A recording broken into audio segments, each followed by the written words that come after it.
Welcome to In Touch with Durham County. I'm Deborah Craig Ray, General Manager of Strategic Planning and Innovation.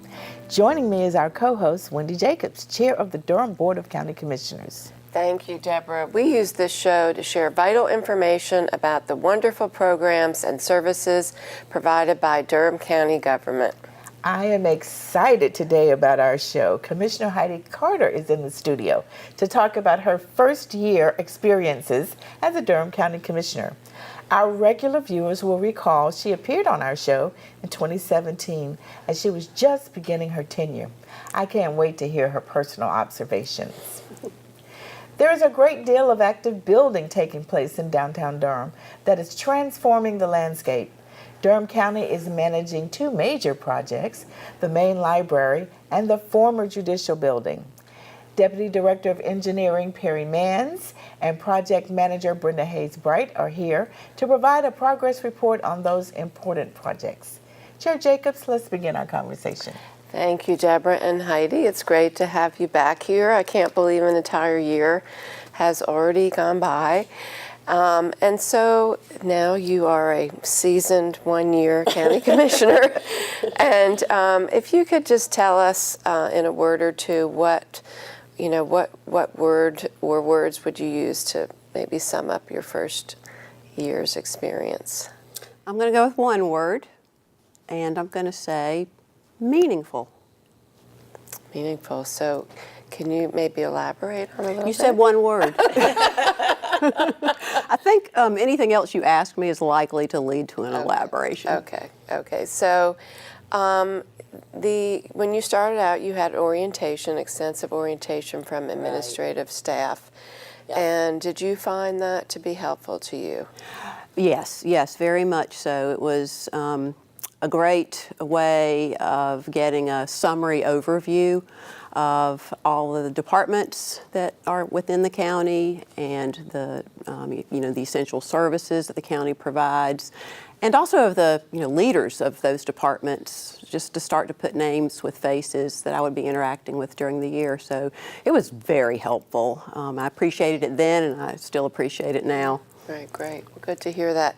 And so what are some surprises that you've experienced, I guess, over the past year, things that you did not maybe expect or maybe we did not properly prepare you for during that orientation?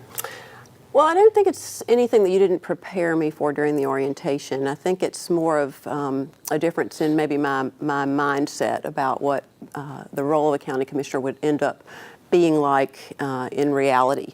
Mm-hmm. And I think I was surprised at the feeling that I've had, and that I continue to have, that the work of a county commissioner is one step removed from the sort of policy making that I think is connected to passionate issues. And I guess what I mean by that is the county seems to function almost like a flow-through agency. The money from the federal government, from the state government, and from our local taxes flows through us to the other boards and commissions that make those policy decisions. For example, money goes from us to the Board of Education. They make all the education policies, or from us to the Office of the Sheriff, and he makes the policies for how that office operates. Mm-hmm. But also the Board of Social Services makes a lot of decisions that are policy decisions for the Department of Social Services, and the same is true with the Board of Health. Exactly. And so, I felt like our main policy decisions are related to the adoption of the budget and what we decide to fund, and that sort of sets our priorities, and I guess those are policy decisions in a way. Mm-hmm. So I would say that it's been a big surprise. Right. I should have known it, I'm sure, but just looking at it. Well, I think those are really great insights, and part of it is, of course, figuring out how you can best strategically have an impact based on what limitations are, what we can and cannot do. Mm-hmm. That's exactly right. Yeah. So as we were preparing for this interview, I got a chance to look back at the show that we did last year. And I just remember a couple of things that you shared with us.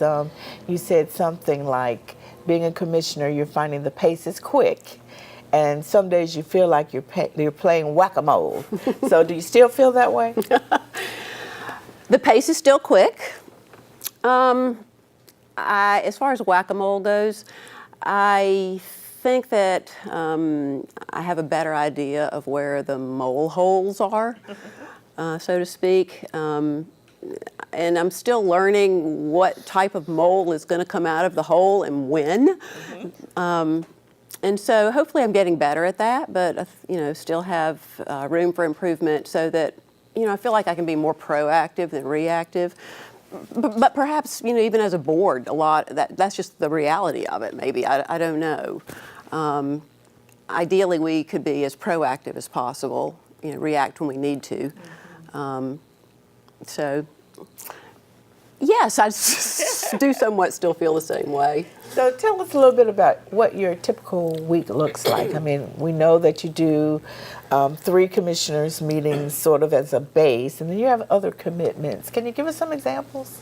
Oh, yeah. So let's see. A typical week consists of meetings that are outside of those 3 main county commissioner meetings, number of committee meetings or other commissions to which we're assigned.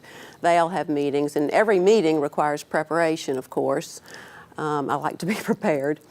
It's important that we are very responsive to our citizens and their concerns, and so that can take the shape of meeting with them, having coffee with them. We don't have offices really yet. I think we might in the new judicial building or the renovated judicial building. But so meeting with folks from the community that have some sort of concern or they have an idea that they hope will carry forward. I think email, just responding to email is a huge commitment, and it takes time. And I consider that a top priority. I try to keep up with my just responding to emails and phone calls. And I expect that of myself. I expect it of county staff. I just think that's super important. So that is much of what the week will consist of. Sometimes we travel and have regional meetings. That happened this past week, as a matter of fact. So I guess I could mention a few things that we did this past week. I mean, I think almost all the commissioners were in Greensboro for a regional meeting to discuss child welfare issues. And then we came back and, just in time for a meeting that night. And we had, similar sorts of meetings throughout the week. So it goes. It's a busy time. One of the other things that I remember you discussing from your last interview, some of your priorities, and some of them were, of course, prosperity for all, strong schools, a focus on pre-K, and us being a community of health. Are those still some of the things that resonate with you? Yes, I mean, I think they always will. They're at a fairly high level, so there are specifics within each of those high area realms, but yes, and I think that the county's doing a good job of working. I think we're making progress in all of those areas. As far as prosperity for all, being sure that this is an inclusive community where everyone does participate in the progress that we're making and the prosperity that Durham is experiencing. I think the county works hard to attract businesses that will bring good jobs with good wages. We're approving negotiations with Corning. It's going to bring a number of manufacturing jobs here that will be great opportunities for people in our community.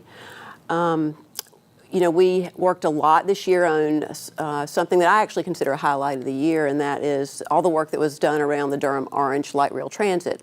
It's important to have the jobs, but people have to have access to those jobs in order to be prosperous, and so we need a transit system, that will take us into the future and that will connect our citizens to the good jobs and the services that are in our community.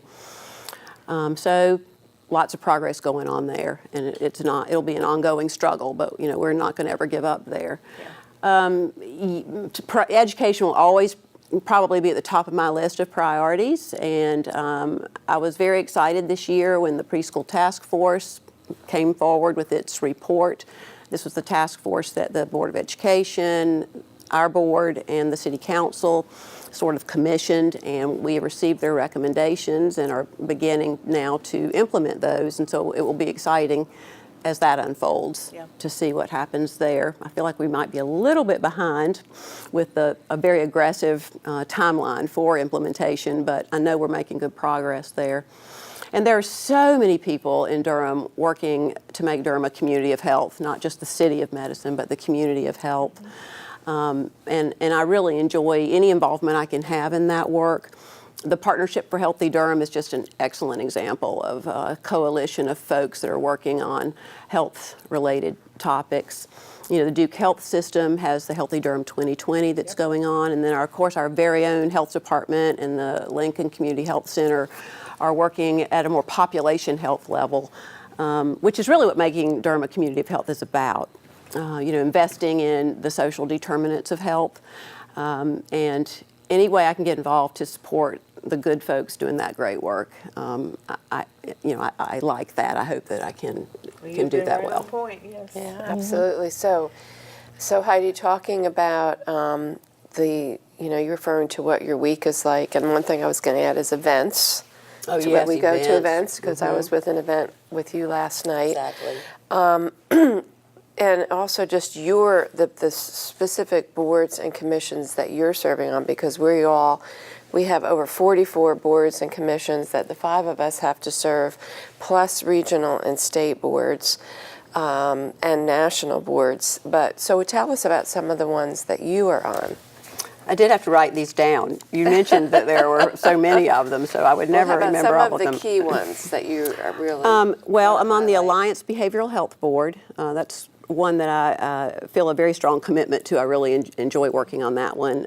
So it's all about behavioral health in our region. The Lincoln Community Health Center Board. I'm on the Farmland Protection Board, another one that I very much enjoy, and its connection to health in our community and also economic development. Linked to that, there's the Piedmont Food Processing Center. I serve on that board. That's more a regional group. I'm on the Animal Services Board, the Durham Arts Council, 2 teams that deal with very grave topics within the health realm, once again, the Community Child Protection Team and the Child Fatality Protection Team, sort of very serious issues. I was recently appointed as an alternate on the Durham Chapel Hill Carbo Metropolitan Planning Organization, which I'm very excited about. There's the Environmental Affairs Board, the Bike Pedestrian Advisory Commission, the Joint City-County Board, and the Audit Oversight Committee.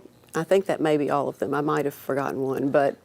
and that's just local. And those are just the local ones, local. right. So if anybody wants to know what Heidi is busy doing, she is very busy. Well, all of you all spend a lot of time out in the community, not just locally, but across the state. Yes. And we've got about a minute left. Okay. Yeah, so we just want to thank you so much for your service. It's been a fast year. It has. And you all have dealt with a lot of things, and you've done it graciously, and we certainly appreciate Absolutely. And I just want to add that it is wonderful having you as a member of our board. You are hardworking, you're really creative, think outside of the box. Oh, thank you, Wendy. So I have really valued and appreciated you as a member of a board. You have brought up a lot of ideas about new ways of doing things that we have initiated. So you have already had an impact in your first year on the Board of County Commissioners. So thank you. You're kind to say that. I feel like people in the community thank us a lot, and my response to that is, I appreciate your thanks, but honestly, being in this role feels like a personal gift to me. I just feel really lucky to get to work with such hardworking, smart, dedicated, brave colleagues on the commission, and the stellar staff. I'm always impressed with all of the general managers and the department heads, and I mean that from the bottom of my heart. I just hope that I can be worthy of any appreciation that we receive, and also worthy of this role as a public servant. Well, thank you again so much for joining us, and we've had a wonderful show, and again, we appreciate absolutely. all you do, and looking forward to more good work. Thank you, Brenda. Yeah, Thank you very much. Thank you. All right. We're going to take a short break, and when we come back, we'll talk about the progress being made on some major Durham County building projects. Stay with us. When I was in foster care, I never knew when I would have to move, so I always had my suitcase ready to go.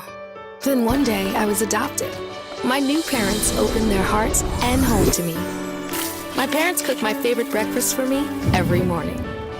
My parents take me on trips I never thought I would go on. They gave me a home and an even better reason to use that suitcase. My parents aren't perfect, but they're perfect for me. Welcome back. You may have noticed multiple construction projects throughout downtown Durham. Have you wondered what's going on with the former courthouse or the main library? Peri and Brenda Hayes-Bright from Durham County Engineering join us to share some news about those two facilities. We're looking forward to talking with them and hearing updates on Durham County's capital projects. Commissioner Jacobs, let's continue our show. Thank you, Deborah. And Peri and Brenda, thank you for being with us here today. And it's exciting to get updates on these projects. And could you tell us about what exactly you do in the engineering department? Sure. So as the Deputy Director for County Engineering, I'm responsible for the administration of 4 divisions within the downtown group. That's the Open Space and Real Estate Division, the Sedimentation, Erosion Control / Stormwater, and Project Management, as well as Open Space and Real Estate. What we're here to talk about today is the Project Management Division. And of course, I cut my teeth on managing capital projects for Durham County. And that group is basically responsible for projects from its inception through design, through construction, through the warranty period. Brenda is the primary project manager on the main library renovation, and we're glad to be here. So thank you. So that covers a lot of different responsibilities, very, very diverse set of talents and skills for those jobs. Can you tell us about what's going on with, we'll start with the county former judicial building. What departments and programs and services are slated to go into that building? Sure. So currently we have 7 departments going into that newly renovated space. We'll have engineering, of course, we're excited to go in there. We have juvenile justice delinquency prevention, which is over at the Judicial Building Annex, as well as the EMS administrative staff over at the Judicial Building Annex. We have soil and water and North Carolina forestry coming from the Cooperative Extension or Agriculture Building. And we also have tax administration as well as register of deeds coming from the old courthouse or the admin building. So some reshuffling, some moving around. You got it. Now I know that, residents have seen what's happening, that building being transformed, and it's generated a lot of interest. What are some special features and highlights associated with that building? Sure. Well, we're very proud of that building, and as you know, we have a TV studio that we'll be incorporating into that building, which will be doing the taping of these shows and for use, yes ma'am, and for use by public information. Yeah. We also have a staff fitness center. It will mimic what we have down at our human services, where we'll have an equipment room as well as an aerobics room. The building will also have 2 roughly 3,000 square foot retail spaces along Main Street to further activate the development along Main Street.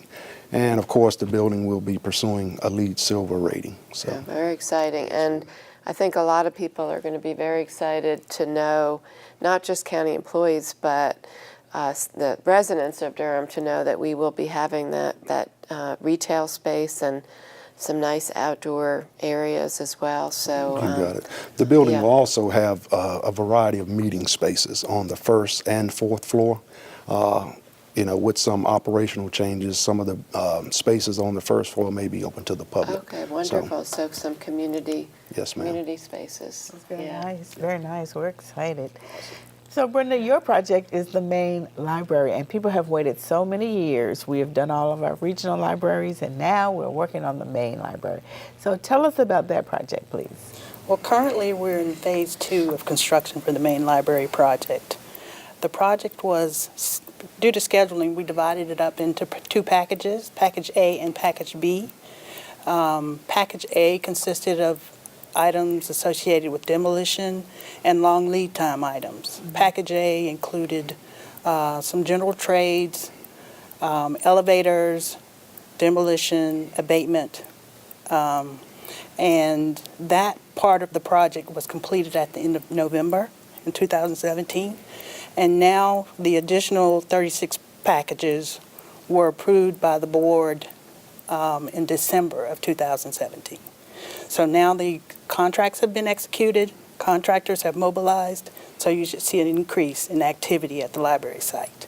Nice. So that's, that mode of bidding has helped us toward the completion of the project scheduled for the summer of 2019. Excellent. So are there other special features that you want to highlight that we'll find in our new library main building? Sure. Similar to the judicial building, the library will undergo a total transformation. As part of the project and the design, we're implementing the library's STEAM focus. STEAM stands for science, technology, engineering, art, and mathematics. The library will include additional programming space, as well as additional space for the North Carolina room. We'll also have telescopic seating in the auditorium to allow them more flexibility, as well as an amphitheater so that we can take some of the programming outside. We're looking forward to this construction, and the building will go from 65,000 square feet to 85,000 square feet. It's amazing. Yeah, right. Well, it's also very exciting. Another kind of deconstruction and reconstruction and some exciting outdoor spaces as well. So they're both great projects. So can you tell us a little bit about how do we plan for these capital improvement projects? What is the process involved? Sure. So as you may recall, Commissioner, we started a space needs analysis and facility master plan back in March of 2000. We amended that plan back in 2003, and that at that time it identified projects like the Human Services and the Justice Center and parking deck.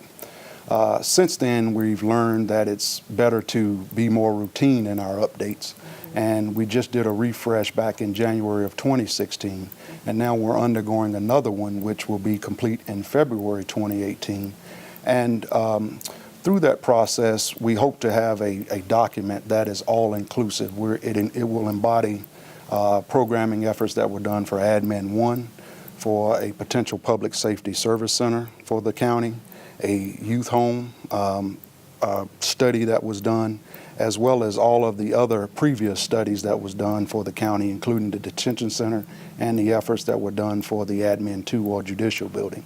So like I said, that has been used throughout the years, and we will continue to carry this forward. Right. So. I think that's great, because we know that things have changed in Durham in the past 5 to 10 years, and our needs are changing more quickly as well.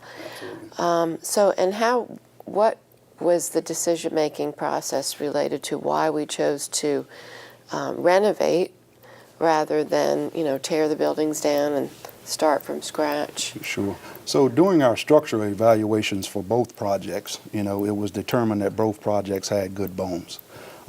Structurally, they both had structural steel and/or concrete construction that allowed us to modify or at least salvage those components. And for example, the main library, when it was designed originally, it allowed for us to go with the 4th floor. So taking that into consideration, we looked at, well, hey, we could save the cost of the structural steel, some of the foundations and footings, some of the earthwork costs. And what we did was to sort of further justify that, we had our CMAR teams do an analysis to determine what that savings would be. So basically on the judicial building project, they determined at the time that it would cost them roughly $9.7 million to go back to the gutted structure and roughly 5.3 on the main library. And that's a considerable savings, particularly in this volatile construction market. And So- we're all about saving money. yes. So, and I think that's why when people drive by now, at least on the library, they can see that actual skeleton, the structure that's still there. And you mentioned CMAR, which construction manager at risk.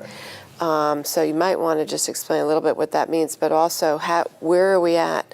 You mentioned the timeline for the library and how we've broken up the packages. So where are we at our schedule for the buildings, and maybe a little bit about the CMAR and how that helps us get there? Sure. So I'll go first. So with the judicial building renovation, the contractor remains on schedule. And right now, he's scheduled for completion in in the early of summer of this year. And we intend on occupying in the late summer of this year, which will be roughly around August, September, somewhere around that time frame. But the transition for the county to go to the CMAR delivery process was one that sort of evolved. As you remember, we were kind of old school in the way we did things, where we had a hard bid delivery system. And just to be honest, based on what some of our constituents were doing and the way the industry were going, we decided to further investigate that. And it proved that the larger projects, the larger, more complex projects that had all this technology and innovative things or components, building systems, etc., it was advantageous for us to start looking at delivering projects in a different manner, particularly for projects above $5 million. So that's why we went to the CMAR delivery process. And basically what that does, the construction manager at risk administers the projects. They're responsible for bidding the projects.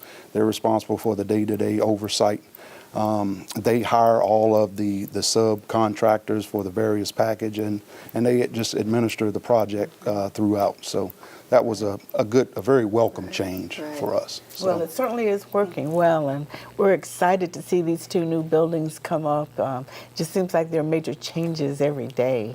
And again, we're looking forward to going into that building later this year and then in the library next year. So that will be fantastic. Well, we're about out of time. Are there any final thoughts you'd like to add? We would like to take the opportunity, as always, to thank everyone. It takes a village to deliver these projects, and there are other project managers aside from Brenda and I. There's Jim Ferris, who's a senior project manager in office, as well as Linda Salguero, and they're managing projects such as the admin renovation, the EMS 1, as well as the judicial building annex.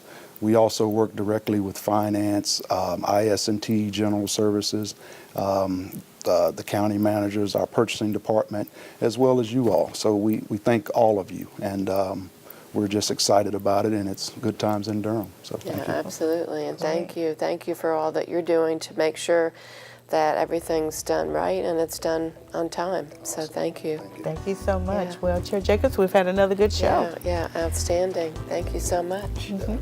Well, we'd like to thank you so much for joining us today, and we are telling you that we will continue to stay in touch with great information that will help our citizens improve their quality of life. Please join us next time for In Touch with Durham County. Cheers.